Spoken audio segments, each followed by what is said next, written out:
do this.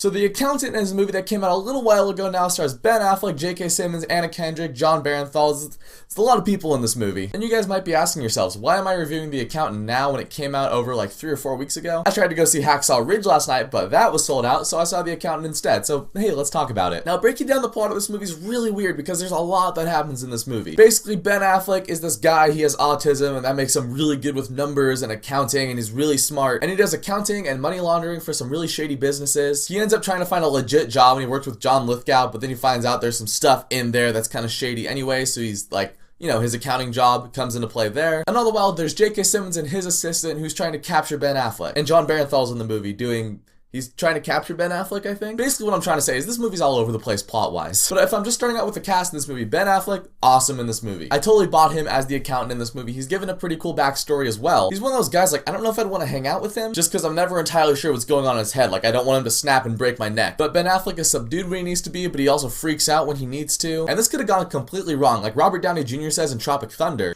"You went full retard, man.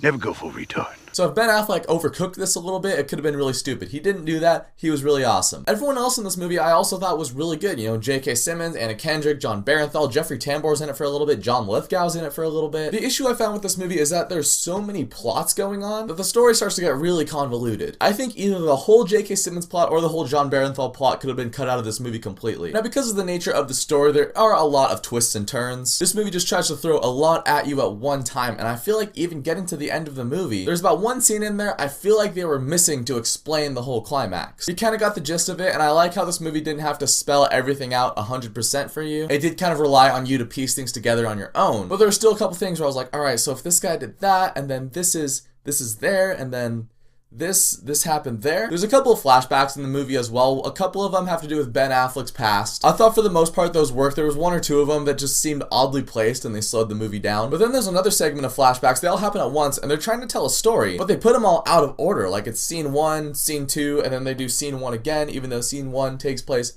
after scene 2, so why did they show scene 1 before? And it was just a weird way of telling it. What I found interesting in this movie is I was actually the most invested in the whole J.K. Simmons plot. He's this government agent trying to find Ben Affleck, and he's got an assistant helping him, and they give both him and the assistant more reasons for why they want to find Ben Affleck. So I was invested in their characters, but the thing is that subplot goes absolutely nowhere. I mean, between their 2 characters, there's some resolution with them, but as far as their plot weaving into the Ben Affleck plot, weaving into the John Lithgow plot, weaving into the John Barenthal plot, it didn't connect at all. So overall, I think The Accountant had some good performances in it. It's got great action in it too. Ben Affleck throws down in kind of that John Wick style from time to time. The movie takes its time explaining the plot. It's a slow movie. I didn't have a problem with that because I was entertained throughout the whole thing. However, the plot was still a little muddled and some things that didn't quite make sense near the end of it. I'll say I was entertained by The Accountant. I don't know if I'll ever watch it again, but it's a fun matinee price kind of movie. So if you have a $5 Tuesday at your theater, then maybe this is a week to check out The Accountant. If you guys have already seen The Accountant because it's been out for a while, let me know what you thought of it down in the comments. And thank you so much for watching this video. If you liked it, you can click subscribe and check out some of my other stuff, and I'll catch you guys next time.